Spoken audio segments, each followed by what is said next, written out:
true. You plan and you plan. And then finally comes the point when you have to discover what you've been planning for.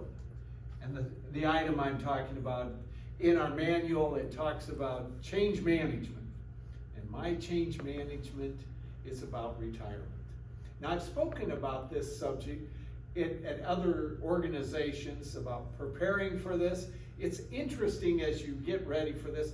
I've done all of the financial planning. I've done all of the, head kind of planning where you figure out what you do, what identifies you. It is interesting as you go through this that all of the things that are supposed to help you figure this out, as you march towards it, you suddenly realize there comes a point of no return. You can't unwind this. It's interesting, just today, and I'll do a little aside here. Just today, my boss calls and says, "Now, will you be at the board meeting?" And regretfully, I said, "Yes." But they said, "Okay, well, the day before we want to have cake." And I kind of told them a while back, I said, "Yeah, I'm not really one of those guys for cake. I don't care." And they said, "Well, you've got to be there for cake." And I said, "Well, then have cake. I don't care. I don't have to be there for you to have cake. I'll buy the cake if you want, but I don't want to." And obviously, regardless of what you plan for, they're going to have cake. And then they want to know, well, what cake do you really like? I told you. Nonetheless, you plan for all of this. I've done all of the managing, and I'm fortunate. I wanted to use this time about my change management to talk about, really the experience. I have so much to be grateful for. Not only have I had a great employer over the years and other employers, but they've actually helped me, to save towards retirement. I'm at that place. I love my life. I love the partner that I have in life. She's a marvelous person. I want to spend time with her. In fact, one of our plannings is that we're going to take off almost immediately and begin to travel. We're going to go to India and Australia and all of those things. And yes, I know they're not close. I thought they were close, but they're not. In fact, it would have been easier actually to fly back to America. But nonetheless, you plan and you plan. And you get to a point where you go like, let's do the things.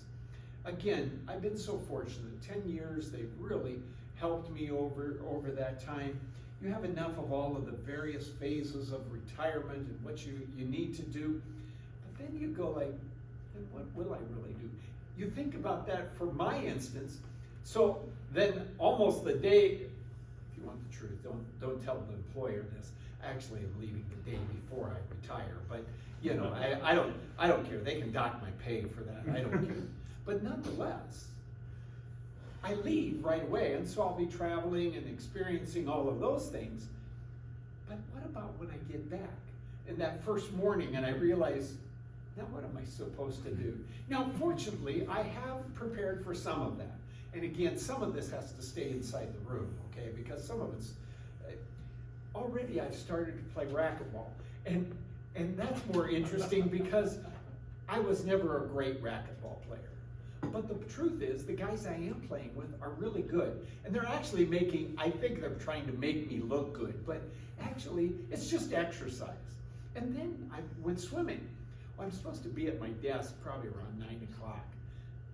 With swimming and racquetball, it's hard to fit all that stuff in. In fact, now I've started joking, and maybe some of the retired people in the room would tell you, it's hard to fit all of that stuff in that you've got to do in a day. And I'm starting to realize that, in fact, I was joking with one of my friends that I'm going to have one. I said, once I'm retired, I said, I've got to have coffee at least twice a day and probably lunch and meet somebody for lunch. So it's going to be hard. And then I have to get home for the nap. Again, all of those things, but you do wonder, what will it be when I have to really walk through all those experiences? I admit I prepared for all the little things.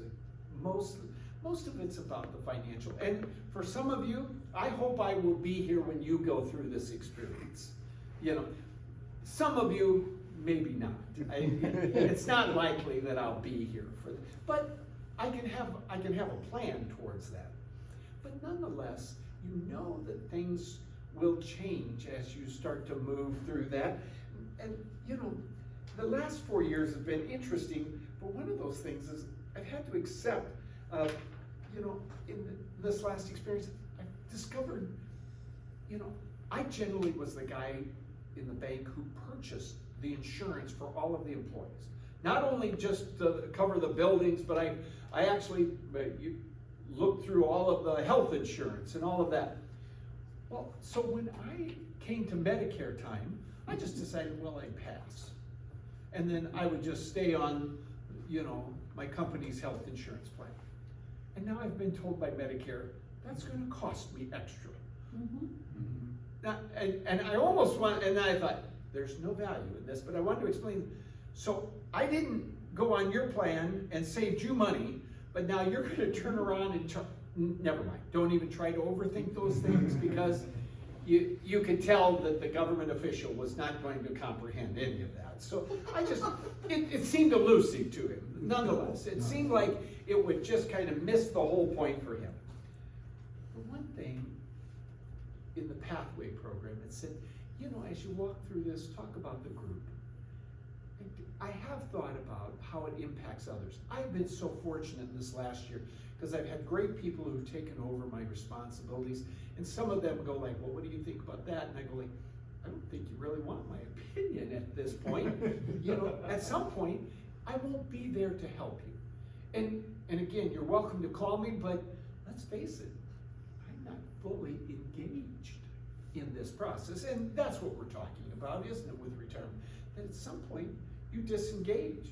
You engage more in your own life, and you disengage from corporate life or whatever your career has been. Nonetheless, keep in mind, you plan and you plan.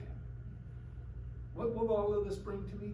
I hope it'll bring me the peace that I really am looking forward to, and I think it will, because I am excited about this new part of my life, and I'm looking forward to it. But remember, you can plan and plan, but there's still going to be that first morning when I'm back from Australia. Mr. Toastmaster.